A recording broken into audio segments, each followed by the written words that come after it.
Assalamualaikum warahmatullahi wabarakatuh. Alhamdulillahi rabbil alamin.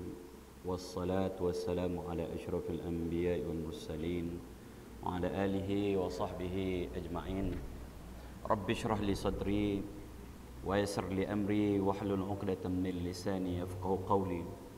Allahumma dhakkirni ma unsitu minal Qur'anil Karim wa ma nasitu minal ahaditsin nabawiyyah وعلمني ما جهلت منهما يا ذا الجلال والإكرام أما بعد.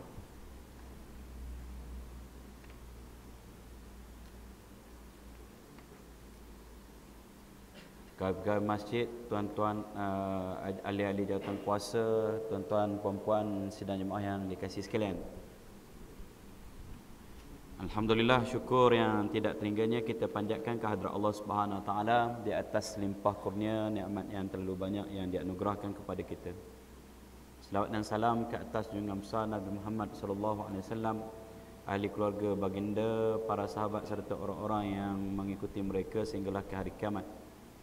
Tuan-tuan puan-puan sidang jemaah yang dikasihi sekalian, Allah Subhanahu Wa Taala berfirman ayat 44 surah An-Nahl, A'udzu billahi minasyaitonir rajim. Wa anzalna ilaika adh-dzikra litubayyana lin-nasi ma nuzzila ilaihim. Dan kami telah turunkan kepadamu az-dzikr. Az-dzikr ini ialah Al-Quranul Karim. Salah satu daripada nama-nama Al-Quran yang lain ialah az-dzikr. Kami telah turunkan kepadamu az-zikr, yakni Al-Quranul Karim. Untuk apa? Litubayyina linnas. Untuk kamu, untuk engkau ya Rasulullah, terangkan kepada manusia ma nuzzila ilaihim, apa yang diturunkan kepada mereka. Jadinya Allah Subhanahu Wa Taala turunkan Al-Quran ini dan perintahkan kepada Nabi sallallahu alaihi wasallam untuk terangkan kepada kita semua kenapa, mengapa Al-Quran itu diturunkan. Jadi tugas Nabi sallallahu alaihi wasallam untuk menerangkan kepada kita.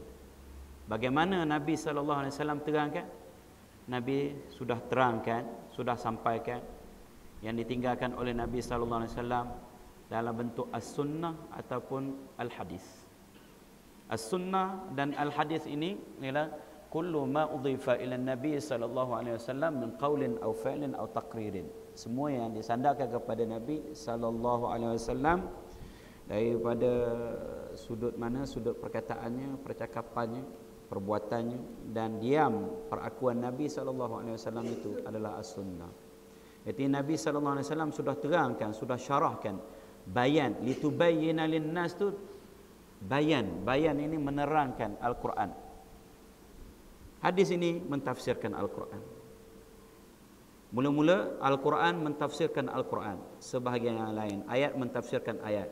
Kemudian tafsir yang paling kuat yang kedua ialah hadis mentafsirkan Al-Quran. Maka Al-Quran ini tuan-tuan dan puan-puan diturunkan kepada siapa? Kepada Nabi kita Muhammad sallallahu alaihi wasallam, dan beliau bagindalah yang paling berhak untuk mensyarahkannya, menerangkannya, memberi bayan, memberi keterangan. Jadinya bagi orang yang tak mahu terima hadis ini sebagai hujah, nak letak mana ayat ini? Jelas Allah kata Allah turunkan Al-Quran untuk apa? Untuk Nabi terangkan kepada manusia, kepada kita semua, kepada umatnya, apa yang diturunkan kepada mereka, iaitu Al-Quran.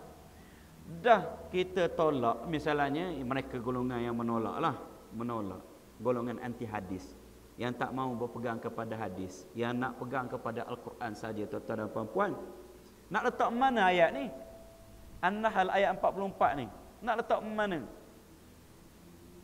Jadinya sebenarnya mereka juga menolak Al-Quran. Mereka tidak tolak hadis saja, mereka tolak Al-Quran. Walaupun nama jemaahnya jemaah Al-Quran, tapi sebenarnya mereka tolak Al-Quran. Ya. Dan hadis ni tuan-tuan dan puan-puan, bagaimana Allah Subhanahu Wa Taala menjamin, menjaga Al-Quran itu, Allah Subhanahu Wa Taala juga jaga hadis ini. mafhum dhimniyan dia kalau kata orang Arab. Inna nahnu nazzalna dzikr wa inna lahu lahafizun. Sungguhnya kami telah turunkan az-zikir itu dan kamilah yang menjaganya. Maka Allah Subhanahu Wa Taala jaga Al-Quran itu, jamin Al-Quran itu tidak akan berlaku penyelewengan sehinggalah ke hari kiamat. Begitu jugalah Allah Subhanahu Wa Taala jaga tafsirnya. Apa tafsir dia? Hadis. Bagaimana Allah Subhanahu Wa Taala jaga Al-Quran, begitulah juga Allah Subhanahu Wa Taala jaga bahasanya, bahasa Arab. Kekal tuan-tuan dan puan-puan, bahasa mukjizat. Dipelajari di mana-mana. Hatta kita di sekolah rendah ada ajar bahasa Arab. Dijaga bahasanya, tafsirnya. Bagaimana Allah SWT jamin jaga Al-Quran, begitu jugalah masuk dalam makna Allah jaga Al-Quran itu, Allah jaga tafsirnya. Maka tafsir yang paling kuat ialah tafsir apa? Tafsir daripada Nabi SAW. Jadi kita tak mahu nak pakai Nabi SAW. Ini bukan agama yang dibawa oleh Nabi kita Muhammad SAW. Ini agama lain ni. Agama lain, sah agama lain. Tak nak pakai Nabi. Macam mana? Ya? Nak pakai Al-Quran saja. Al-Quran suruh ikut Nabi, tak mahu pakai juga. Artinya tak mahu pakai Quran. Bertopengkan saja, bertopengkan Al-Quran. Ya? Ini tuan-tuan dan puan-puan. Jadi kita dalam ahli sunnah wal jamaah, Al-Quran dan hadis ni menempati tempat yang paling tinggi. Kerana hadis ini adalah juga merupakan wahyu. Tak? Yang kita sebut. Wa innaka wa ma yantiqu 'anil hawa in huwa illa wahyu yuha. Nabi sallallahu alaihi wasallam itu tidak bercakap berdasarkan hawa nafsu dia, tapi wahyu yang diwahyukan. Jadi tuan-tuan dan puan-puan, sebab itu pentinglah kita mengaji hadis ni, kita mendengar hadis ni, kita belajar hadis ni, kita perjuangkan hadis ni. Ya? Penting.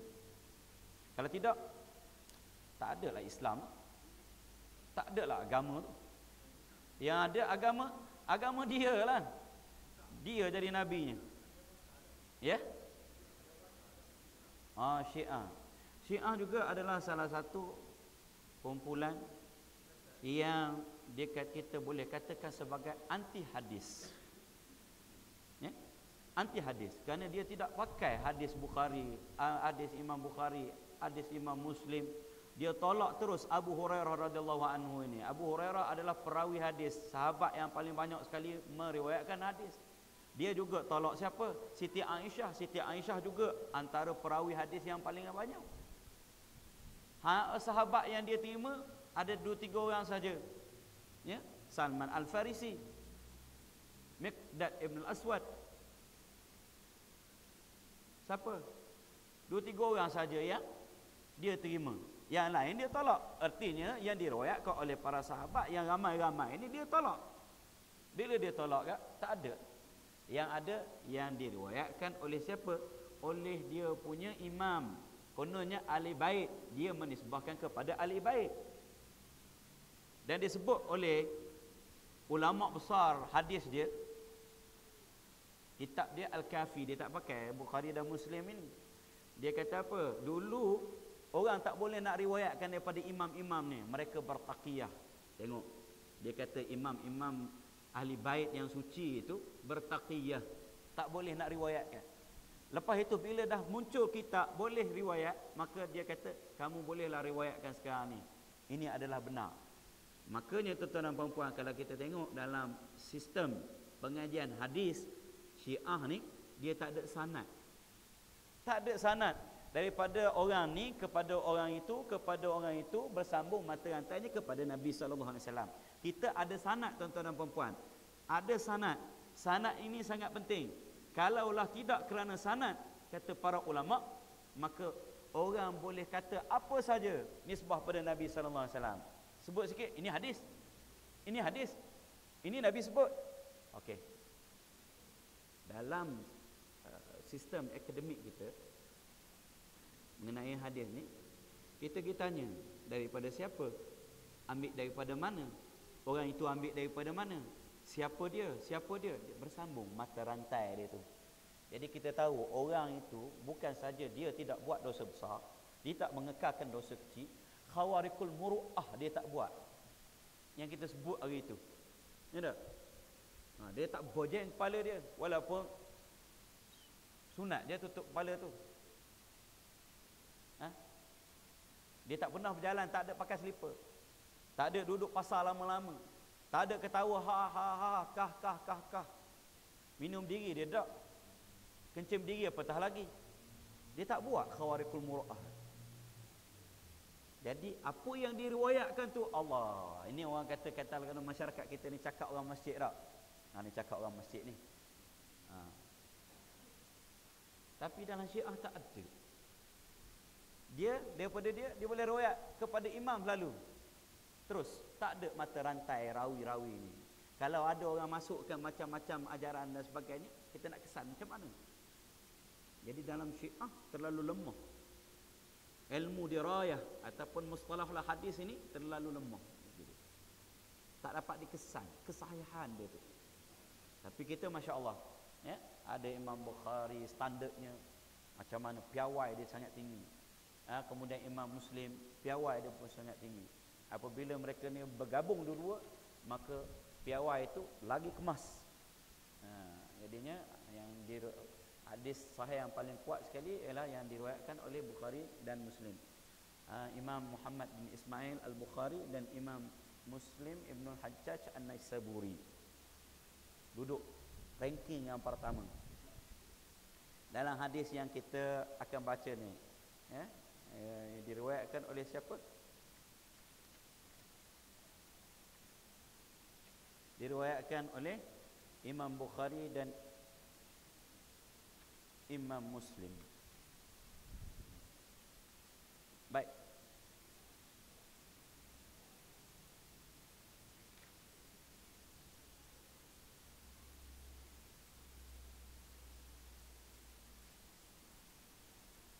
Jadinya tuan-tuan dan puan-puan, hadis kita yang kita akan perkatakan pada malam ini ialah hadis yang ke-20.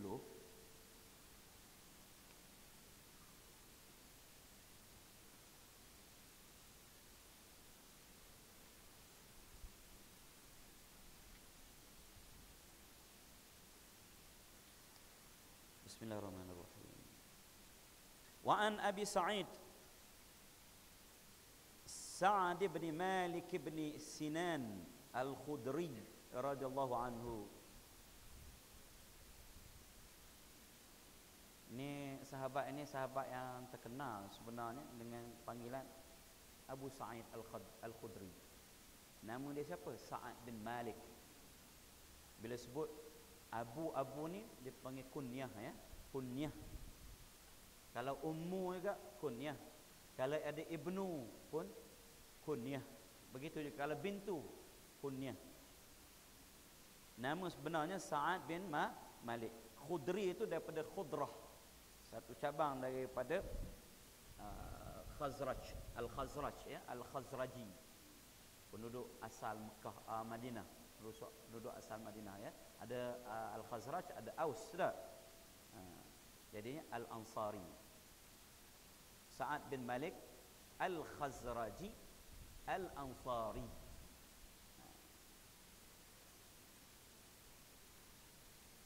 Baik.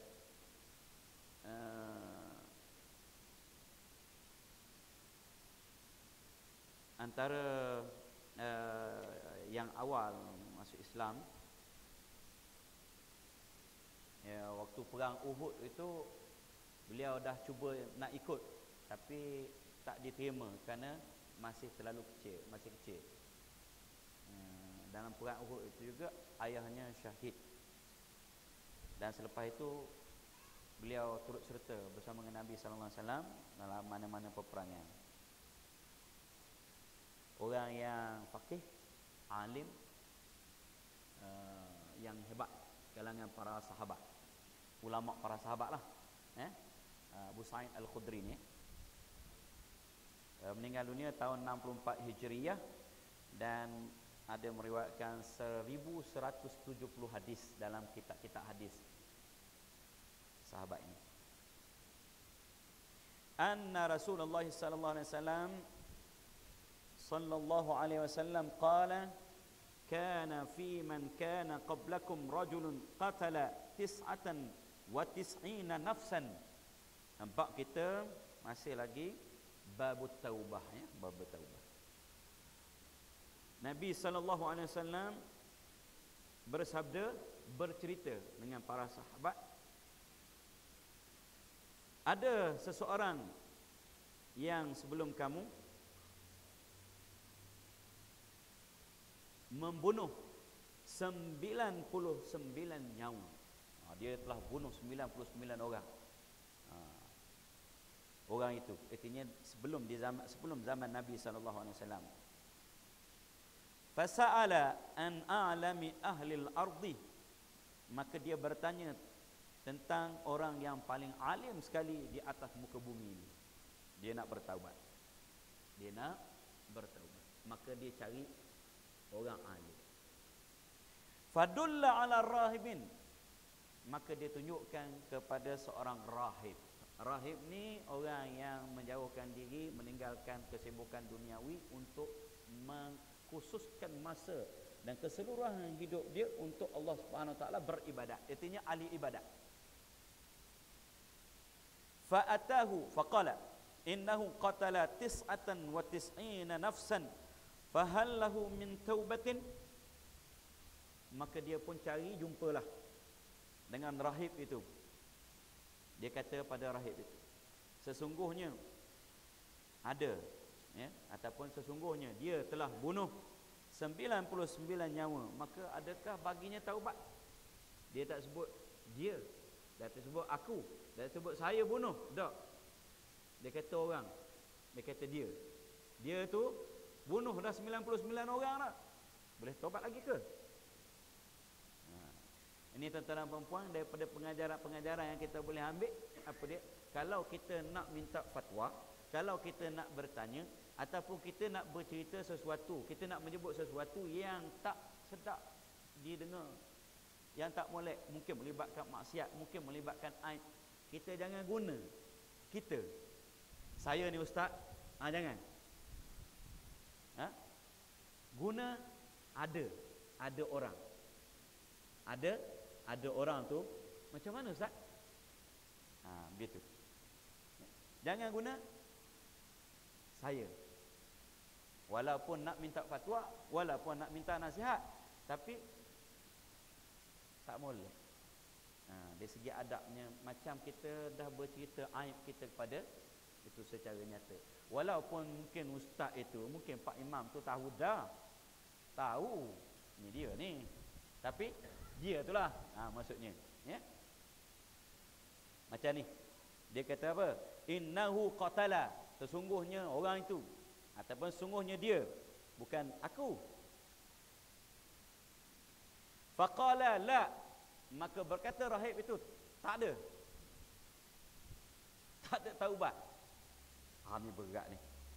Faqatalahu fakammala bihi mi'atan, maka dia bunuh pula rahib itu. Cukup 100 cukup 100. Pasal kata tak ada taubat. Main bunuh 99 orang ni, bukan dia tuan-tuan dan puan-puan, bunuh seorang pun dah besar dah dosanya ya. Sehingga disebut oleh Nabi sallallahu alaihi wasallam, aqamaqal laqatlu mu'minin a'zamu 'indallahi min zawali dunya. Membunuh seorang mukmin itu lebih besar di sisi Allah Subhanahu Wa Taala daripada hancurnya dunia ni. Hancur dunia ni tak ada penilai. Bunuh seorang, satu. Ini 99 orang ni bunuh ni. Awalu ma yuqda bainan nasi yaumal qiyamati fid dima. Esok tuan-tuan dan puan-puan, perkara pertama dibicarakan, diuruskan, diselesaikan ialah perkara yang bersangkut paut dengan darah. Pembunuhan tu utama dia, tuan-tuan. Jadi kalau kita tengok buka Kitab Al-Kabair ya, Kitab Al-Kabair, kitab dosa-dosa besar. Kitab dosa-dosa besar. Dalam Al-Kabair oleh Imam Az-Zahabi itu ada 70 dosa-dosa besar. Dosa bunuh ni nombor 2. Nombor 2. Dan disebut oleh Nabi sallallahu alaihi wasallam, ijtanibu sab'al mubiqat. 7 dosa yang terbesar yang disebut oleh Nabi Rasulullah sallallahu alaihi wasallam sebut salah satunya apa? Bunuh. Itu baru seorang. Kalau berdua, bertiga, ini 99. Rahib ni kata, tak ada dah taubat ni. Dia bunuh. Cukup 100.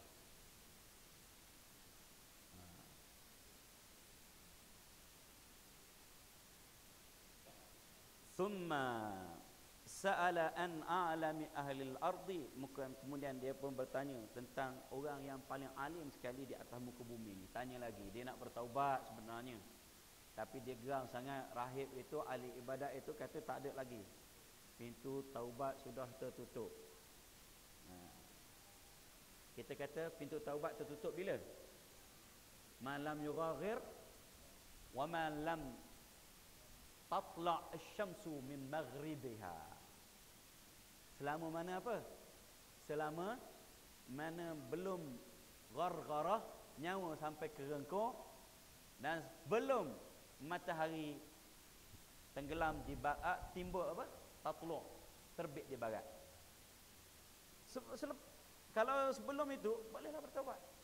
Besar mana pun dosa, boleh bertaubat. Ya? Allah sebut, innallaha la yaghfiru an yushraka bihi wa yaghfiru ma duna dzalika liman yasha. Allah akan ampunkan. Dosa syirik, ya Allah tak ampun. Maksudnya kalau dia mati dalam syirik, Allah tidak akan ampunkan, kekal dalam neraka. Selama mana dia hidup, belum nyawa sampai ke kerongkok, dan sebelum matahari terbit dari barat, maka pintu taubat terbuka.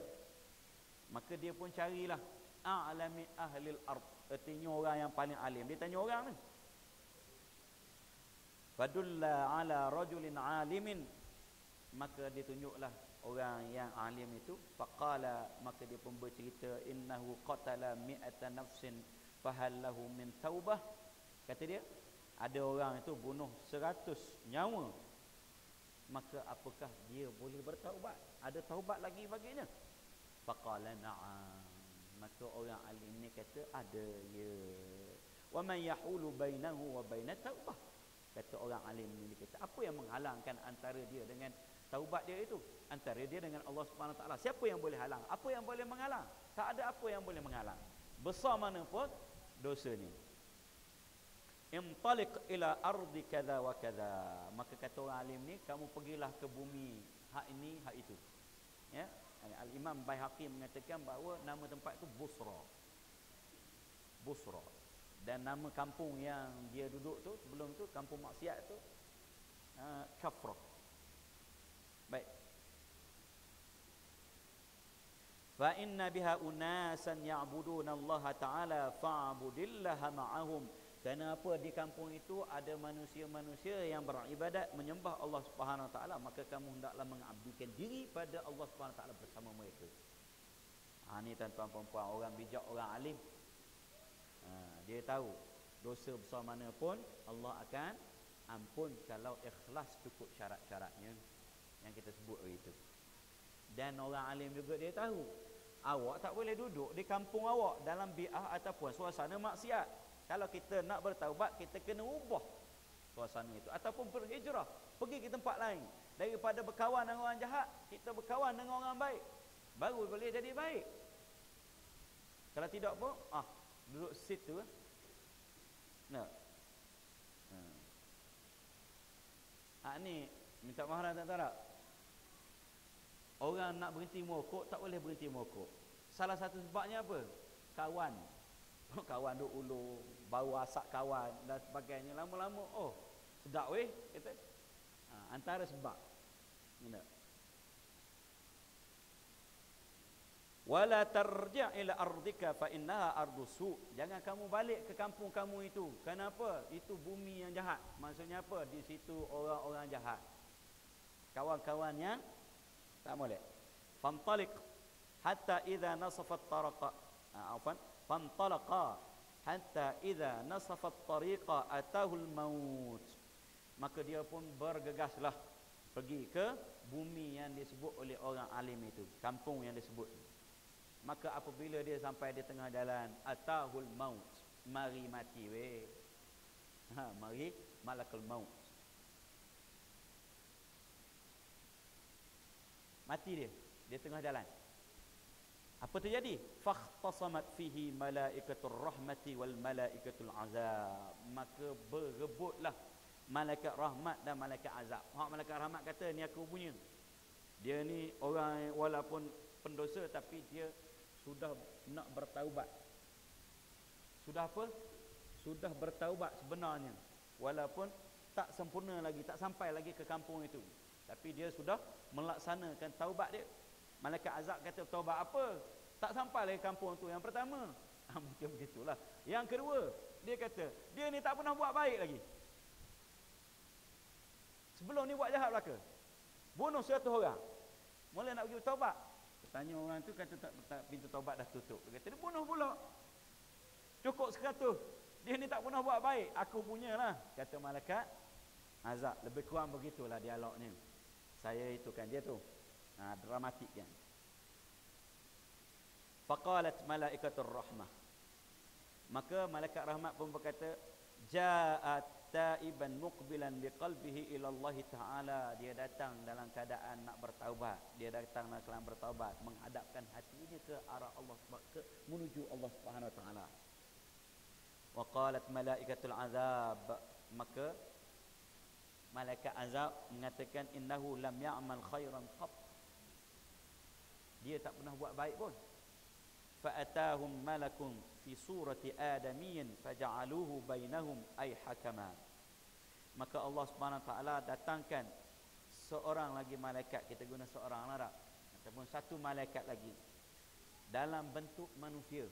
Tuan-tuan dan puan-puan, dalam bentuk manusia untuk ay hakama, untuk menjadi orang tengah yang menyelesaikan persengketaan antara malaikat azab dengan malaikat rahmat ni tadi, berebut ni tadi. Allah SWT hantar satu malaikat yang menyerupa manusia. Ini di sini ada apa? Ada sesuatu yang istimewa nak diberitahu sebenarnya. Apa dia? Hebat manusia ni. Antara perebutan dua malaikat itu pun Allah SWT hantar malaikat berupa manusia. Jadi apa? Jadi orang tengah. Menunjukkan apa? Hebatlah manusia tu. Kenapa Allah SWT tidak hantar dia malaikat sama malaikat? Faqala qisu ma bainal ardaini. Maka malaikat yang menyerupa manusia itu tadi, dia kata, ukurlah antara dua bumi ini. Fa ila ayyatihima kana adna fahuwalah. Maka kepada bumi mana yang paling dekat, maka dialah menjadi miliknya. Jadi milik bumi itu. Maksudnya kalau dekat, lebih dekat dengan kampung rahmat, maka menjadi malaikat habuan malaikat rahmat. Kalau masih jauh, lebih dekat kepada apa? Bumi yang maksiat, maka dia akan jadi habuan kepada malaikat azab. Faqasu fawajaduhu adna ilal ardi allati arad. Maka diukurlah, mereka pun mengukur, maka mereka dapati lebih dekat kepada bumi yang dia nak pergi. Maksudnya lebih dekat kepada bumi ataupun kampung rahmat, kampung taubat. Faqabadathu malaikatur rahmah. Maka diambil oleh malaikat rahmat. Kenapa? Diukur tu ukur lebih dekat lagi kepada bumi taubat. Muttafaqun alaih. Riwayat Bukhari dan Muslim. Ini yang kita sebut tadi. Wa fi riwayatin fi sahih, dalam riwayat yang lain dalam kitab sahih juga, ya. Bila sebut sahih, ada sahih Muslim, ada sahih Bukhari dan ada sahih Muslim. Jadi hadis ini ada disebut dalam dua-dua kitab sahih. Dia panggil kitab sahihain. Kitab sahihain. Maksudnya hadis-hadis sahih yang dikumpulkan oleh dua orang imam, Imam Bukhari dan Imam Muslim. fakana ila qaryati salihati aqraba bishibrin faju'ila min ahliha, dekat kepada kampung yang baik itu sejengkal, maka dijadikan daripada penduduknya. Artinya sejengkal je, ukur-ukur tadi ni sejengkal je lebih dekat kepada apa? Kepada arus salihah, kampung salih ataupun kampung taubat ni tadi. Ya, sejengkal je. Wa fi riwayatin fi sahih aidan, dalam satu riwayat dalam sahih juga, fa auhallahu ta'ala ila hadhihi, maka Allah Subhanahu taala perintahkan kepada bumi, berfirman kepada bumi. Bumi mana? Bumi hak tu, bumi taubat ni tadi. Antaba'adi wa ila hadhihi antaqarrabi, kepada bumi, pada bumi hak yang bumi maksiat dia kata jauh sikit. Nah, gitulah. Ya, kepada bumi taubat ni tadi kata dekat sikit. Gitu. Itu bahasa kampung kita ni.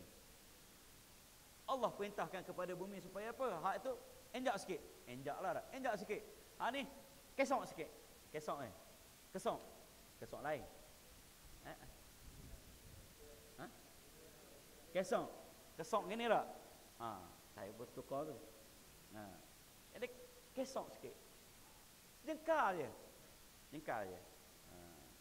Wa qala qisu ma bainahuma fawajaduhu ila hadhihi aqraba bi shibrin faghfira lahu, maka dikatakan lagi bahawa ukurlah antara kedua bumi itu, maka mereka mendapati bahawa lebih dekat kepada yang bumi taubat sekira-kira sejengkal.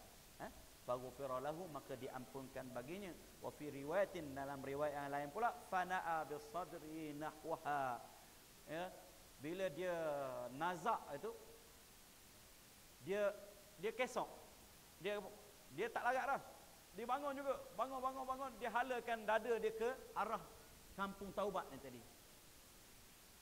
Bangun dengan susah payah nak mati ni, dia halakan dada tu, mungkin tak tahulah mengangkak ke apa ke, mengesok, menerak ke apa, tak tahu, tapi dada tu dia nak pergi halakan ke kampung taubat itu tadi. Maka ukur-ukur dan malaikat ada lebih sejengkal. Maka Allah SWT ampunkan dosa dia dan dia masuk syurga insya-Allah. Itu tuan-tuan dan puan-puan, ya. Nak ceritanya pintu taubat ni sentiasa terbuka, ya. Dan nak ceritanya apa? Nak ceritanya kelebihan orang alim ini berbanding dengan orang ahli ibadat sahaja tapi dia tidak alim. Dalam kitab ni dia sebut apa? Dia kata ni menunjukkan apa? Menunjukkan babu, dia kata apa? Kelebihan orang alim, fadlul ilmi ma'a qillatil ibadati ala kathratil ibadati ma'al jahal. Kelebihan ilmu bersama walaupun sedikit ibadatnya terhadap banyak ibadat tapi jahil. Masih lebih orang berilmu, tuan-tuan dan puan-puan. Lianna al-'abid al-jahila rubbama asa'a min haitsu arada an yuhsina. Kenapa? Kerana abid, orang yang ahli ibadat yang jahil ini, kemungkinan dia buat sesuatu yang tak molek walaupun dia niat molek. Pasal apa? Dia tak tahu. Ni macam tadi ni. Macam tadi ni. Tak? Dia kata tak ada. Kena bunuh akhirnya. Ni tuan-tuan dan puan-puan, pentingnya ilmu. Kalau tak ada ilmu, walaupun banyak ibadat, ya, akhirnya apa? Akhirnya hak dalam hadis ni kena bunuh. Ni walaupun niat baik tapi kemungkinan jadi tak baik. Pasal apa? Tak ada ilmu. Fahalaka, maka dia binasa. Wa ahlaka, dia membinasakan. Dia binasa, bahkan dia membinasakan. Keluar fatwa tak betul. Keluar fatwa tak betul. Wal alim yahtadi bi nuril ilmi fayuwaffaq lil haqqi fayantafi'u wa yanfa'. Dan orang alim itu dia bersuluh dengan cahaya ilmu dan insya-Allah dia akan diberi taufik terhadap kebenaran. Artinya akhir dia beramal dengan ilmu itu, maka dia dapat manfaat dengan ilmu itu, wa yanfa', dan dia memberi manfaat. Itu tuan-tuan dan puan-puan, antara pengajaran daripada ada mengenai hukum. Ya, kalau dia orang yang membunuh ni, dia boleh bertaubat, dia kena bertaubat, dan taubat dia insya-Allah akan diampunkan oleh Allah, diterima oleh Allah Subhanahu taala. Tetapi apabila kesnya diangkat ataupun dia ditangkap, ya, maka dia tetap kena qisas. Itu dalam syariat kita, ya, tetap kena qisas. Kenapa? Itu dia ada hak manusia bagi. Tetap kena qisas. Kalau kesnya diangkat atau dia ditangkap. Kalau dia ditangkap masuk penjara, dia kena bertaubat, wajib bertaubat. Dan Allah terima taubat dia. Tapi dia tetap juga kena hukum. Itu dia di dalam syariat kita. Wallahu a'lam. Wabillahi taufiq wal hidayah. Wassalamualaikum warahmatullahi wabarakatuh. Kita akhiri majlis kita dengan baca surah Al-Asr dan keseterusnya.